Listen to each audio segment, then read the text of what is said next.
Hey there, viewers. With the clock ticking down, Diddy's final 24 hours before sentencing were anything but quiet. From strange behavior to unexpected visitors, insiders say the tension inside his cell was impossible to ignore. What really happened in those last moments? Let's get into it. Chapter 1. They turned off the clock. They had me down for the night shift again. That's how it always goes when something stops working. Doesn't matter if it's the toilet in 3C or the server rack behind the admin block. They call me, like I'm the only one who knows which wires are worth saving. I don't complain though. I like the quiet. I started just before 11. The halls were still warm from the daytime bodies, but the air in the subfloor corridors had already turned sour, smelled like someone left cabbage out in a locker room. That's normal down here. You stop noticing it after a few months, until something else turns it. Tonight it was the hum. Not a buzz, not a flicker, a deep hum. Like the building was holding its breath.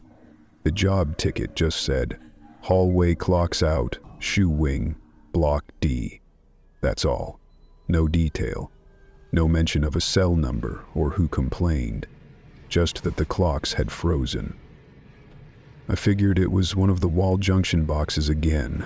The shoe's always been fussy about timing systems. Too many backups and overrides layered on top of each other. And we ain't exactly got Apple products in here. I stopped at the sub-panel first, keyed in my override. The screen blinked once, then black. No diagnostics.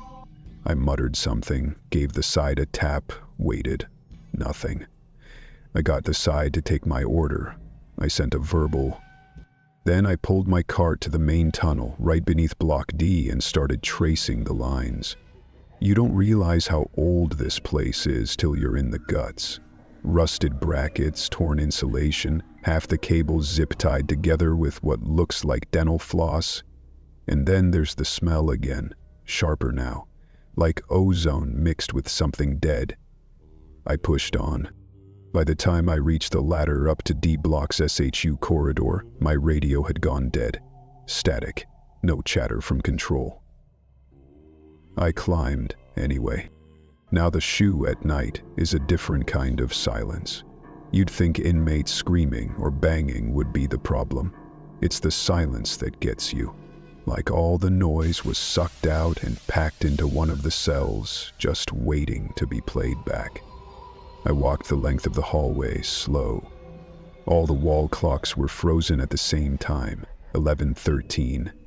Not blinking, just stuck. That's when I saw it. Cell 42B. The glass was dark, but not blacked out like the rest. There was a faint blue flicker behind the glass. I leaned in, careful not to trigger the audio sensor. Inside, he was sitting on the edge of the bed. You know who I mean. Him. Number 37452-054. The one they moved into SHU under sealed order back in March. The one no one talks about without checking who's listening first. He was facing the corner, still as bone, lips moving, no sound, just slow, rhythmic movement, like he was reciting something only he could hear. The sheet on his bed was twisted into loops. 4 loops, evenly spaced, looked like a pattern. Or practice. I pulled my light and shone it near the floor just outside his cell door. That's when I saw it.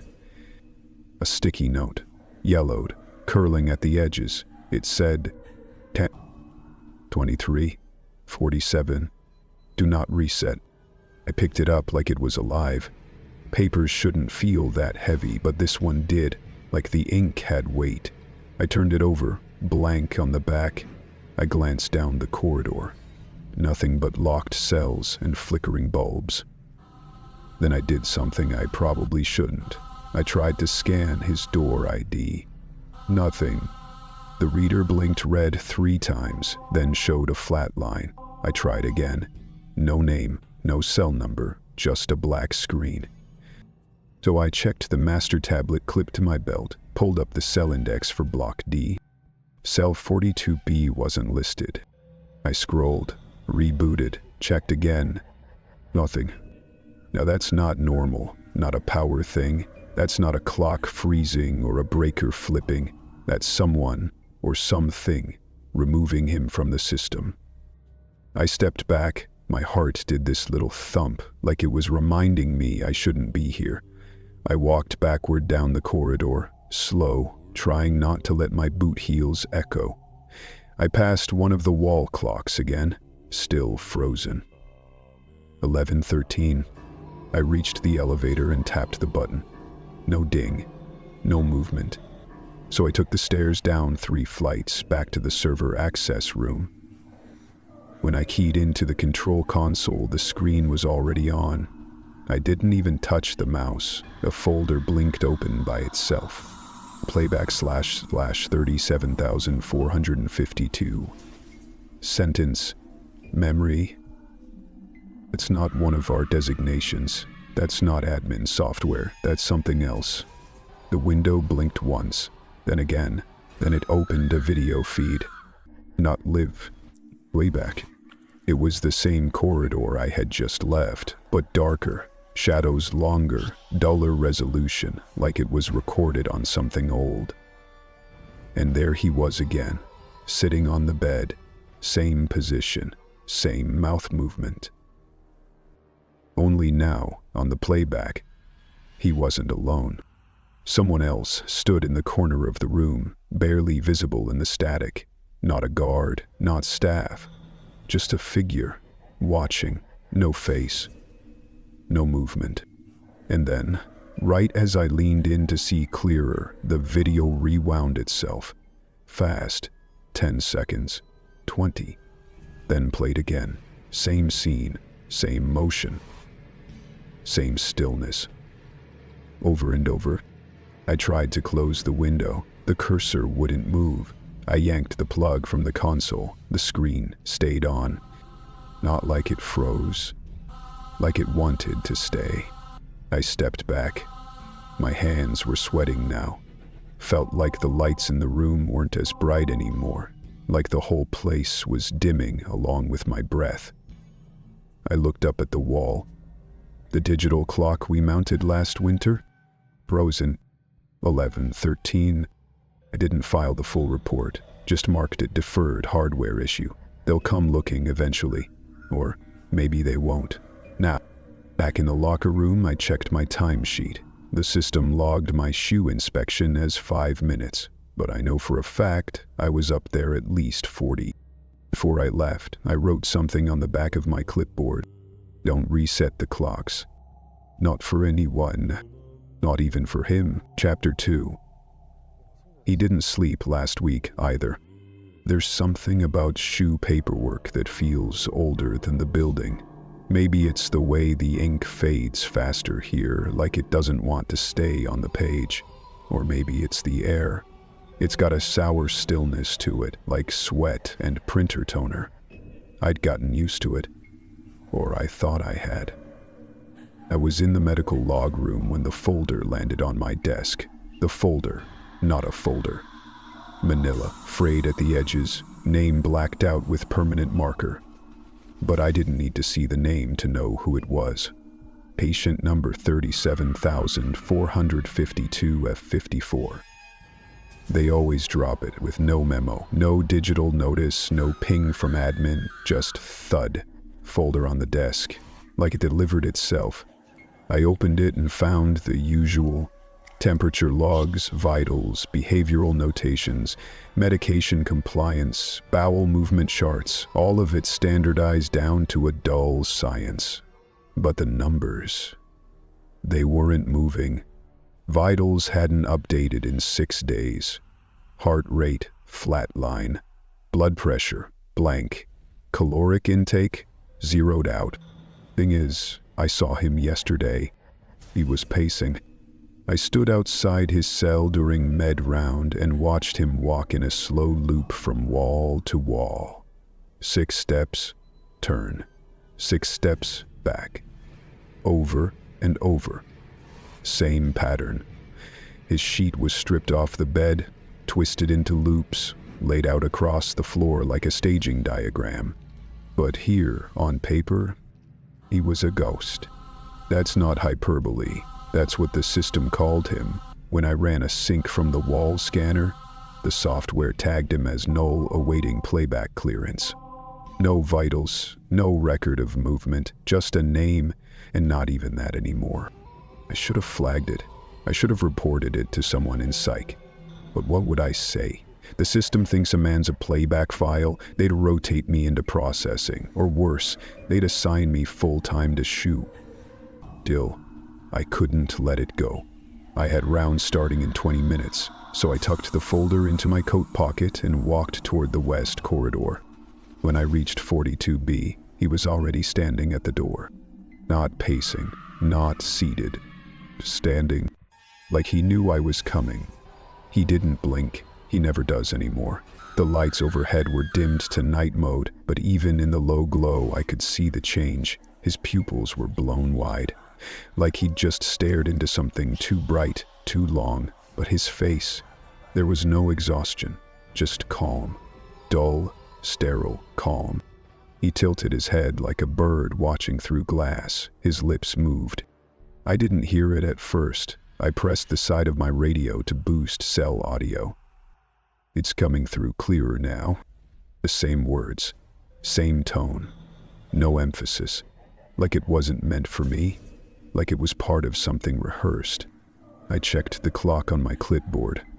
3:11 a.m. That's when he always says it. I know that now.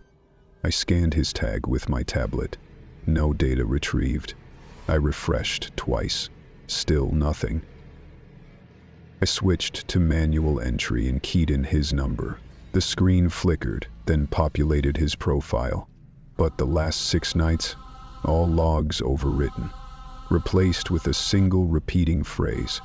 Awaiting playback clearance. No vitals, no meals, no urine tests, no stool logs, no guard notes. Just that phrase, copy-pasted through every hour block like the system was in a trance. When I looked up again, he was walking his pattern. 6 steps, turn. 6 steps, turn. And then he stopped. Just once, and turned his head toward the security glass. I thought he was going to speak again, but he didn't. He smiled. Not wide, not cruel, just knowingly, the way a man does when he's already read the last page. I kept my eyes on the room as I keyed in the nightly visual report. The bed was stripped bare. No blanket, no pillow. On the floor were 4 tight loops made from twisted white cotton, spaced precisely. Not dropped, not tossed. Arranged. In the far corner, underneath the mounted shelf, sat the Bible. At first I thought it was closed, but when I looked closer, I saw the spine was bent back. Pages missing, ripped or removed, couldn't tell which. The binding was nearly hollow. Only 1 page remained. It was open to a spread with faint markings. Black ink, faded, like it had been rubbed in. I leaned closer to the observation glass and toggled the magnifier lens. 4 words were scrawled across the remaining page. The verdict is old. Beneath it, in darker ink, the memory is new. I felt something under my thumb, realized I was pressing the page of his chart too hard. My hand had left a light sweat mark on the paper. My knuckles were stiff. I backed away from the glass. Then I heard it again. From inside the cell, faint as whispering wind. It's coming through clearer now. Clock read 3:11 again. No movement from the other cells. No breathing from the others on my list. Just silence. And him. I filed the report with 1 note. Subject, active, observed pacing, non-responsive to direct speech, environmental stability within acceptable range, refused meal, cell arranged intentionally, vital sync failure persists. But when I uploaded the report to the central log, it bounced. Not rejected, not failed, not found. So I printed it and walked it upstairs myself, took it to records. The girl behind the window barely looked at me, said they'd scan it later. That was 2 nights ago. Today, I checked the file again. Nothing on record. No scan. No trace. Like I never filed it. Like he never existed. I stood in the med log room, holding the manila folder with the permanent marker scribble, and for the first time in years of blood, vomit, seizures, breakdowns, I felt something twist in my gut. Not fear, not yet. Just a question. What happens to a sentence when the system forgets who it's for? Chapter 3. The file Cassie left. The first thing they told me when I started was this: never open anything labeled excluded unless you're ordered to. He wasn't ordered to. I wasn't even supposed to be there that day. They brought me in to cover a backlog on the Federal Witness Management Archive, mostly just sorting files for a batch of closed cases. I had already worked the R. Kelly overflow and helped process the Maxwell backup tapes, so I guess they figured I could handle this. It was supposed to be temporary, 2 weeks, no questions, no notes. They assigned me a badge with a number, not a name. That didn't bother me either. What did was the room they put me in. Cold storage D, 2 floors below the courtroom wing. It looked more like a morgue than a record center. Old evidence bins, cracked shelving units, high humidity that made the plastic crates sweat. My job was simple: cross-check digital entries with physical media, remove duplicates, flag missing chain of custody slips, and tag anything unreadable for destruction. They gave me a cart, a checklist, and a broken pen. I didn't ask for better. I just kept my head down. I was halfway through bin 7 when I saw it. A plain white envelope wedged between 2 foam-lined cassette boxes. No case ID, no barcode, no evidence stamp. Just the word excluded printed in block letters across the top. I checked the manifest. No entry. I should have left it. I didn't. Inside was a single black flash drive. Heavy, older model. The kind with metal casing and a scratched loop ring at the top, like someone used to wear it on a keychain. No markings, no initials, no chain slip. I plugged it into the air-gapped review terminal. Just one file. AC_final_draft WMV FFS. No timestamp, no metadata, no duration. The second I clicked it, the room got colder. It opened to a dim bathroom, light yellow tiles warped around the edges. I couldn't place the location. Looked like a motel. In the mirror, there she was. Cassie.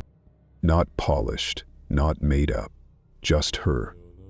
Skin bare, eyes swollen, holding the camera with one hand, bracing the sink with the other. At first, she didn't speak, just stared. The silence went on for too long. I almost thought it was broken. Then she started.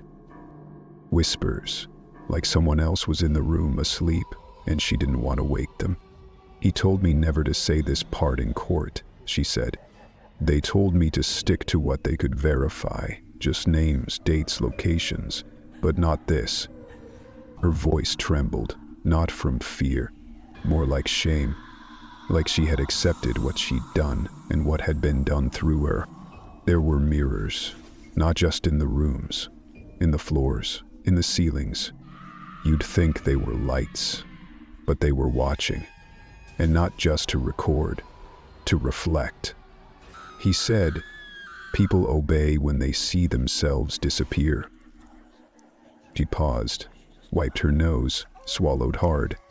Sometimes I wasn't even in the room. I'd be behind the mirror watching someone else. He'd tell me, you're not here to help.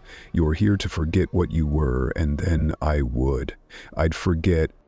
She took a deep breath.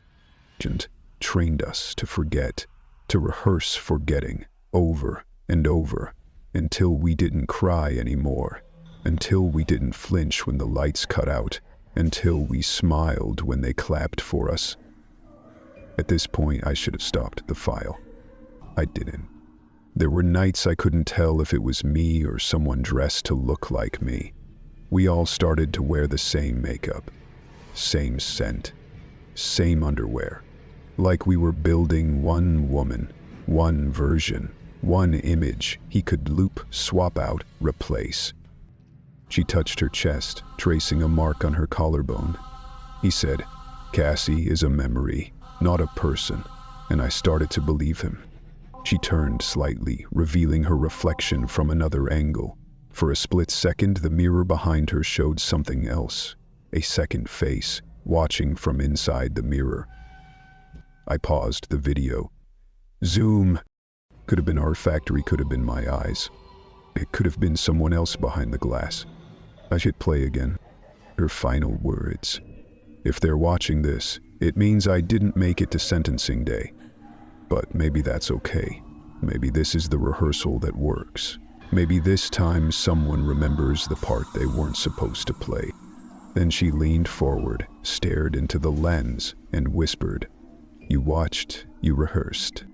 The file ended with no fade, no timestamp, just black. I sat there, staring at the blank screen, my hands trembling. I closed the folder, yanked the drive, dropped it back in the envelope, sealed it. Then I deleted the video from the system. Shift+Del, gone from the drive, gone from memory, gone from the chain. I thought that would be the end of it.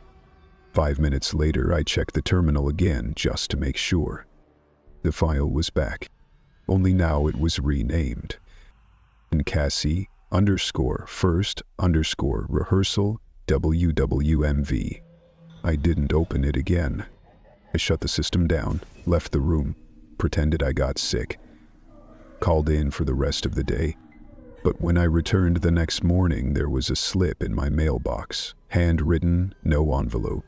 It said, "Thank you for participating in your first rehearsal. Playback resumes at 3:11.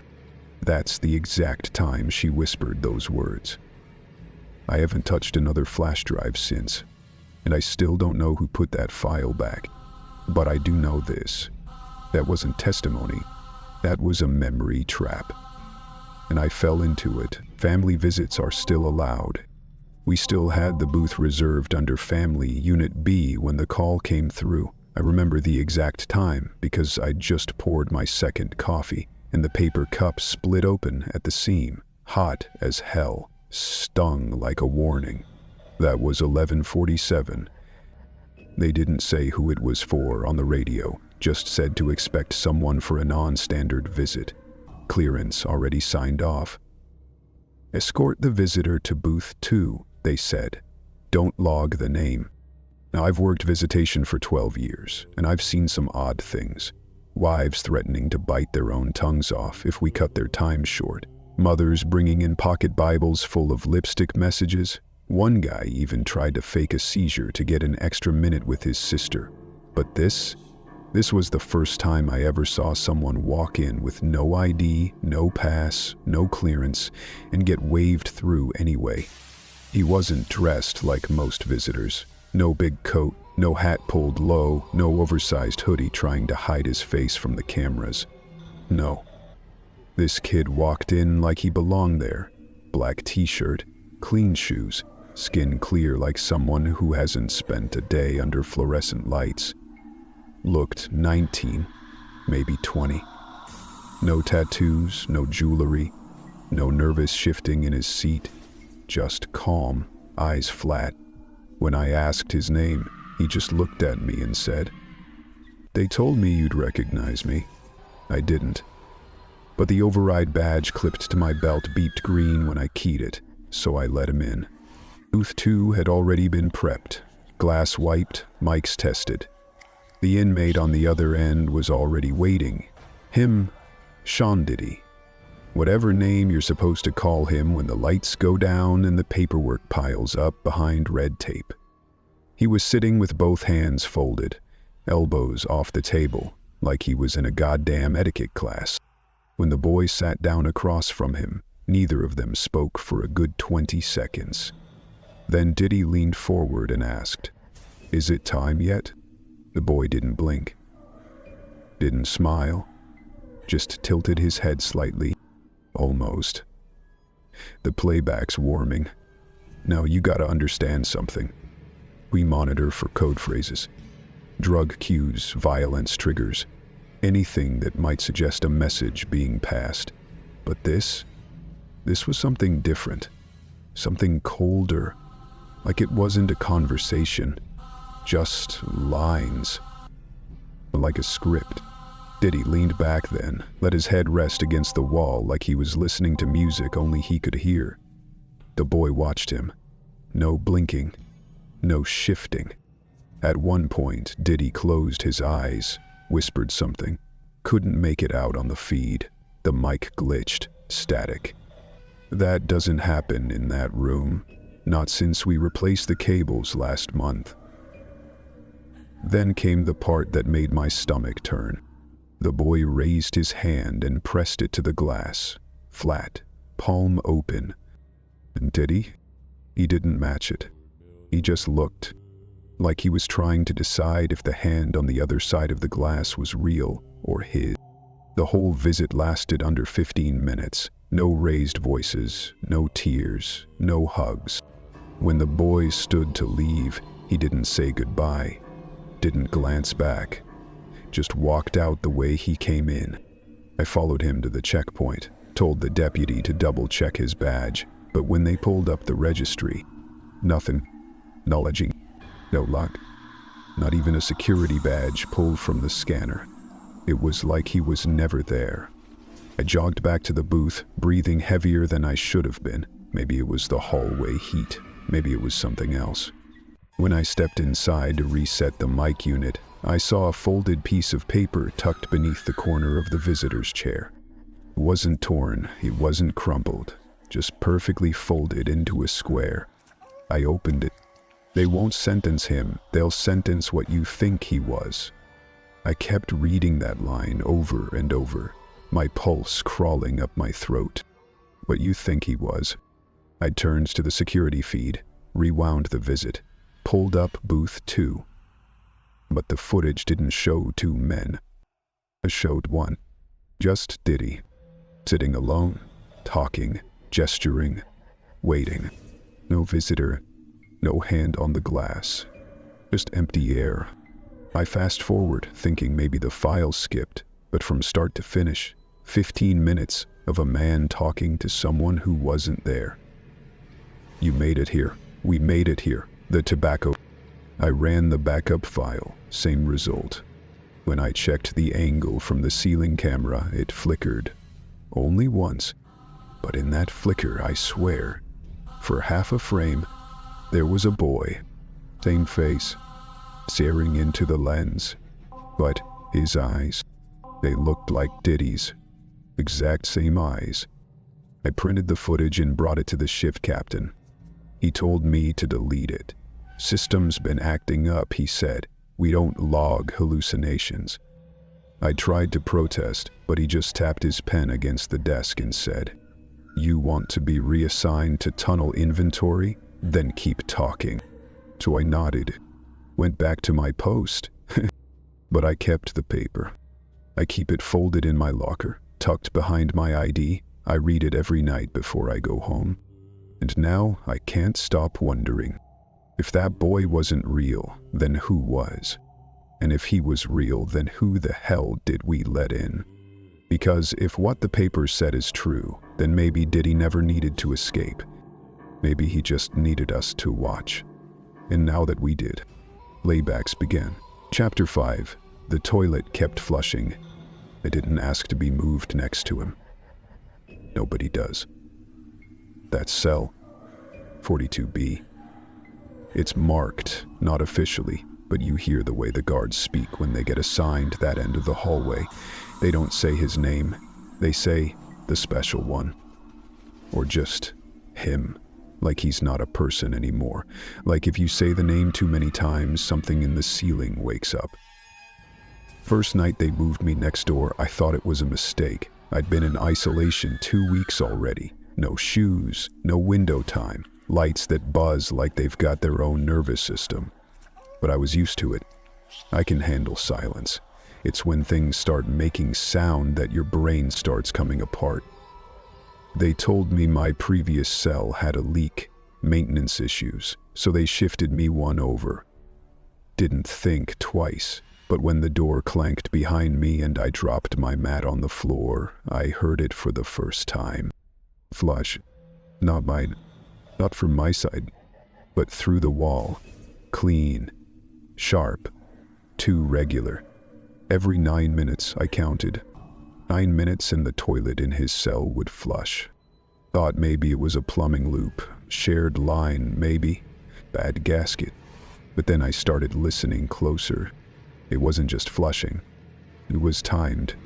I kept notes, made marks with a broken plastic comb I'd snapped in half.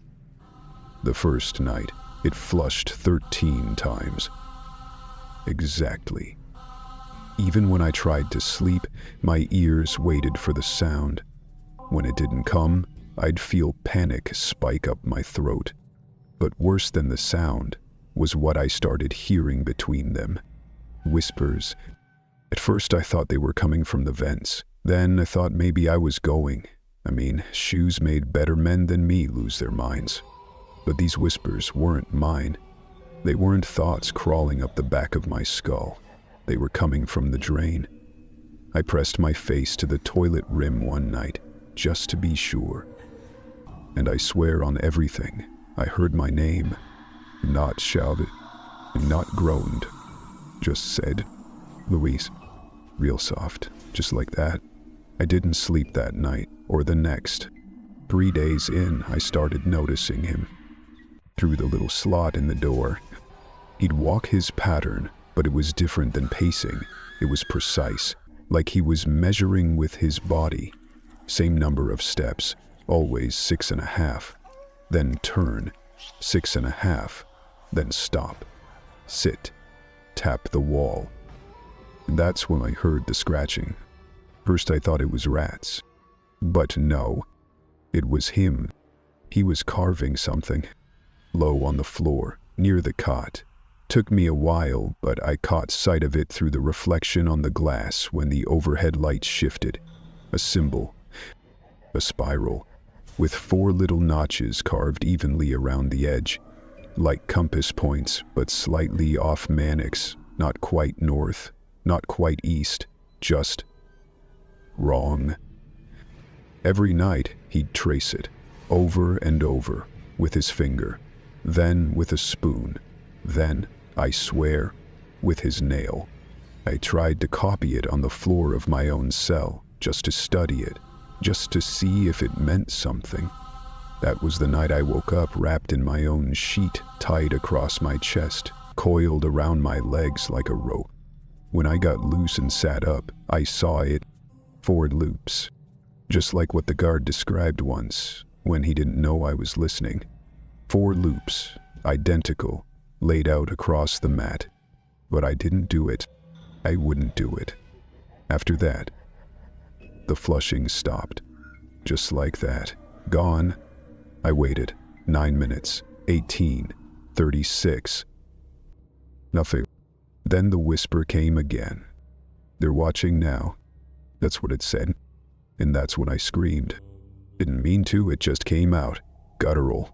Like something had pulled the sound out of me with a hook. They came fast. Hit me with the spray, dragged me to medical. Said I was hallucinating. Psych eval, standard hold. But I saw the way the nurse looked at my arm when she checked the bruises. Saw her eyes flick toward the security file, like she knew. They transferred me the next morning.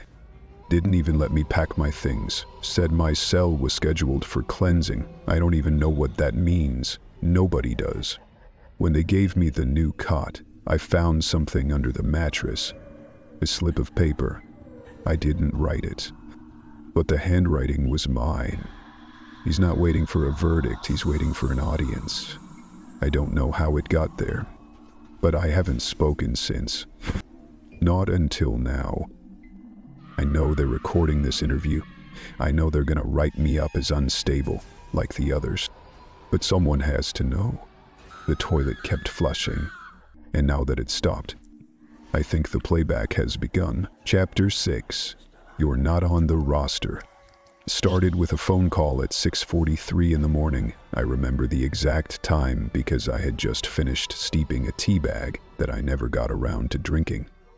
The voice on the other end didn't identify themselves, just said I'd been selected to fill in for a federal psych evaluation. They needed someone neutral, someone with no prior affiliations, no case history ties, no opinions already formed. The name wasn't even spoken. Basis issue interview, Block D1 subject, room 11. I should have asked more questions, should have checked the schedule board. But the voice had that practiced low tone that made it sound like everything was already in motion. Like I was just catching up to something that had already started. When I arrived at MDC, the guards didn't even look twice at me. No clearance scan, no badge verification. One of them nodded as if he recognized me, but I've never been to this facility, not once. Psych eval, he said. I nodded slowly. He just pointed. Room 11's ready. He's been waiting. I stopped walking. The guard looked at me like I was late to a joke that stopped being funny yesterday. You'll see. I passed through 4 security doors before reaching the inner corridor. The walls got colder with each step, like the air itself had been trained to pull warmth out of the body. Fluorescence overhead flickered, not the kind of flicker you report, the kind that feels intentional. Room 11 was near the end. 1 table, 2 chairs, plexiglass barrier. CCTV mounted in the upper corner, the little red light blinking slow, like a heart on sleep mode. He was already there, sitting with his hands folded neatly in his lap. John Combs, or whatever version of him this place had carved out and kept. He didn't look up when I walked in, just stared at the glass like he was watching someone else, someone sitting across from him, someone not me. I cleared my throat, set my clipboard on the table.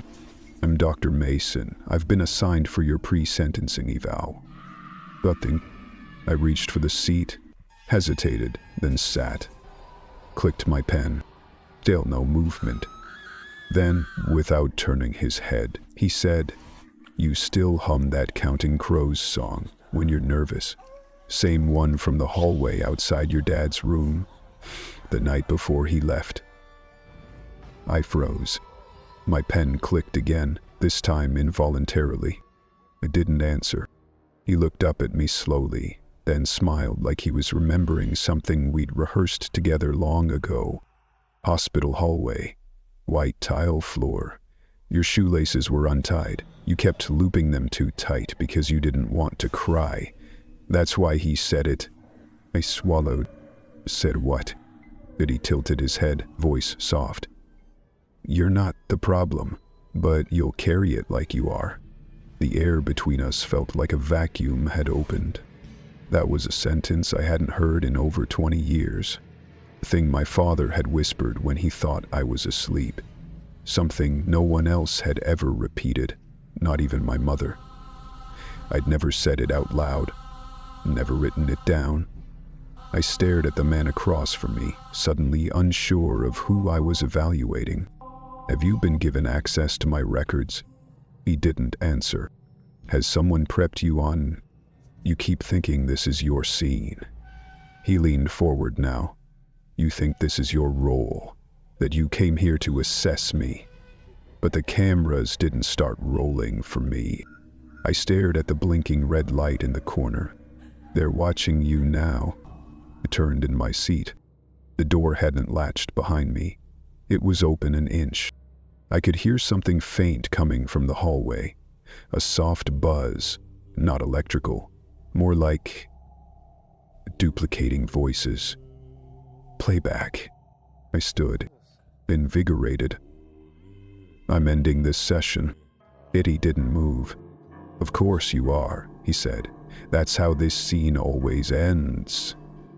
I opened the door fully and stepped into the hallway. It was empty, lights overhead dimmer than when I arrived. I walked toward the CCTV monitoring station just a few feet down, where the loop feed is always visible in real time. When I looked at the screen labeled Room 11, I felt my lungs catch. It was me, walking into the room. Then again, and again. Each version of me sat down, spoke, then stood, then walked out. Each loop showed a different outfit, different hairstyle, slight age differences. But it was me, repeating. The station monitor blinked. A line of text crawled across the bottom of the screen. Youre. Active scene 4 of 7. I backed away from the screen and turned to run. But the hallway had lengthened. I swear to you, the distance back to the check-in station had doubled.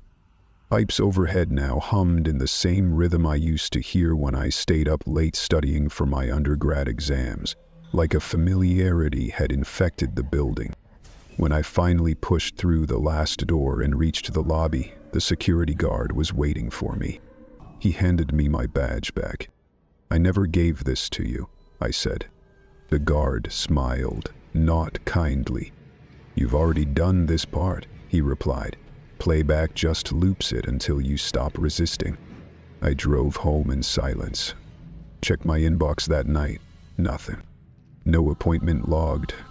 No hours counted. No proof I'd ever been assigned that case. The next morning, a USB envelope showed up at my apartment door. No return address. Just the words, "Scene 5 awaits." I didn't plug it in, but it doesn't matter. Every time I close my eyes now, I'm back in room 11. Every time I blink, the clipboard's in my hand. And every time I try to speak, he's already said it first. Chapter 7. The sentence was life, but it wasn't his.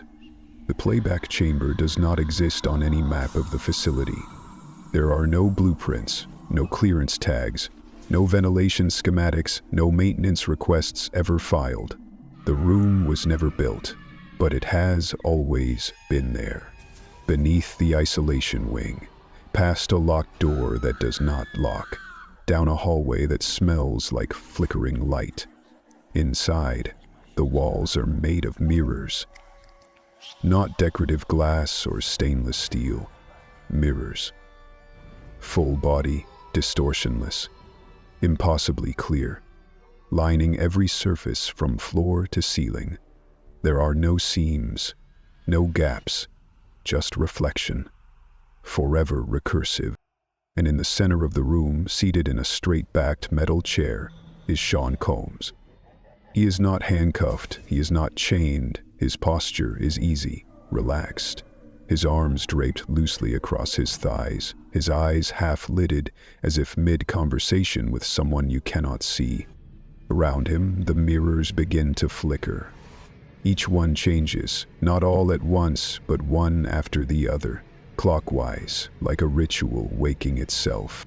The first mirror shows Carlo, the maintenance worker, standing in that broken corridor, flashlight shaking in his hand as he finds the note that says, D2347, do not reset. The second reflects Nurse L, eyes wide in her medical ward, watching as Diddy speaks at exactly 3:11 a.m. every night, without fail. The third is Cassie, her face trembling in that grainy motel mirror, whispering, "You watched, you rehearsed." The fourth shows the guard, watching a visitor who never appeared on camera. Diddy speaking to an empty booth, a paper left behind. They won't sentence him. They'll sentence what you think he was. The fifth is the inmate, curled on his bed, pressing his ear to the drain, waiting for the whisper that says his name. A symbol carved beneath him, a spiral with 4 notches. The sixth mirror holds Dr. Mason, frozen in room 11, watching infinite versions of herself loop through the same evaluation. The seventh mirror shows you, not a camera, not a guess, A direct feed. Your face as it looks now, the twitch in your jaw, the shape of your frown, the glint of doubt you've carried since the first chapter. You see yourself not as reader, but as participant, observer turned witness, witness turned actor. Your breath fogs the glass, and one mirror goes dark. Dead center, behind Diddy's back. It does not reflect.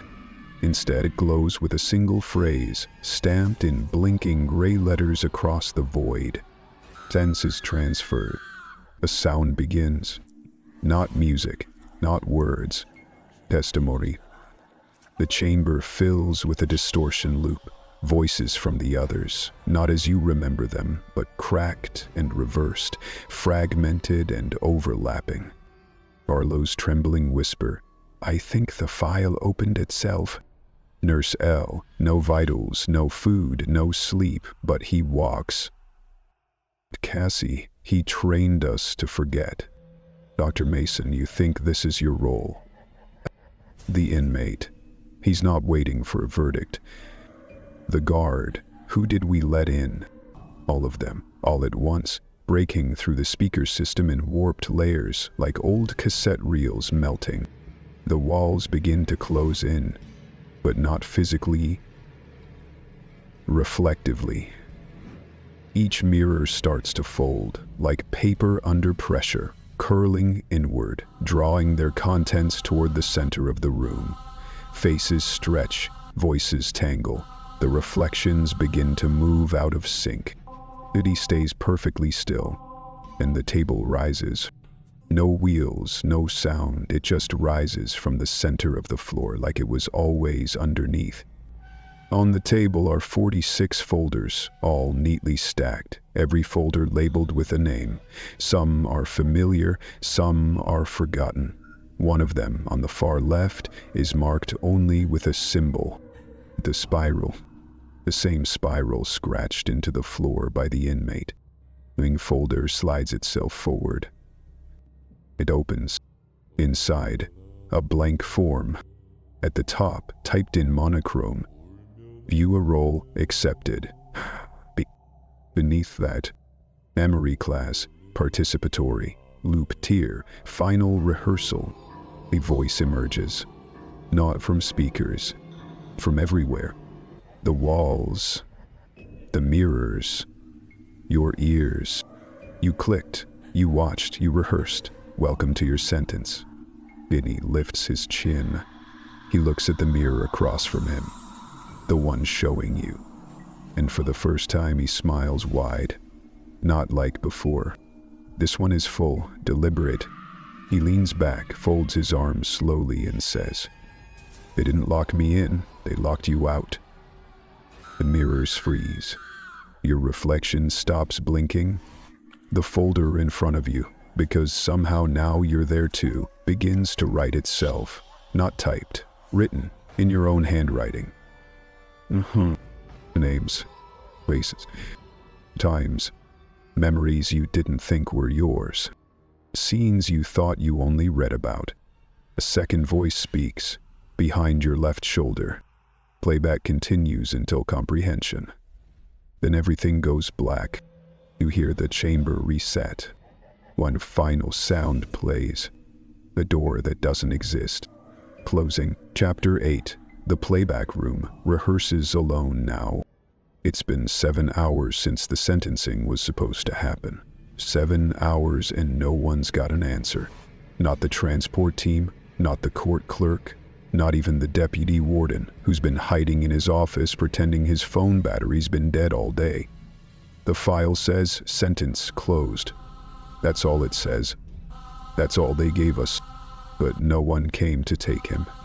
No marshal stepped into the shoe to cuff his wrists. No escort walked him down the hallway. There was no transfer van, no handshake from federal intake, no photo, no record, nothing. Just a smooth green line on the system's dashboard, and a sealed door where cell 42B used to be. And that's the thing, it used to be a cell. Now it's something else. They painted over the number. The food slot's gone. There's no camera above the door, no speaker in the wall. You can knock if you want to, but the sound doesn't come back. It doesn't echo, it just sinks. Like the wall absorbs it, like the wall's listening. We've had 4 officers file formal requests not to be assigned to that hallway. One said she saw shadows moving in the reflection of the polished floor. Said it looked like people rehearsing something, gesturing to each other, bending at strange angles, like they were practicing a scene behind glass. That same night, a playback started on the shoe monitor by itself. We didn't touch anything, didn't cue it up, it just began, like it was always meant to. It was courtroom footage, or something like it. At first it looked normal, a sentencing chamber, clean benches, overhead lights humming, but then we noticed there was no judge, no bailiff, no defendant, just an audience, maybe 40, 50 people, all dressed in plain dark clothes, all seated, all facing forward, silent. They weren't looking at the bench. They were looking at us, and every time the video plays, the same thing happens. At exactly 6 minutes in, the crowd turns their heads, slowly, every single person. Then they stare, not at a camera, at whoever's watching. We tried deleting the file, it came back. We unplugged the terminal, playback continued. It resets every 66 minutes. It has no title, it has no timestamp. It just starts. And lately, it's not just the video. The wall itself, what used to be 42 beat, it's begun changing. Sometimes it feels warm. Sometimes it pulses. The surface ripples, but only if you're looking at it out of the corner of your eye. One of the guards swears it spoke. Said his name. Not in a voice, in a whisper, like it had been breathing it in all night and finally let it go. And now there's the table. I don't know where it came from. We didn't bring it in.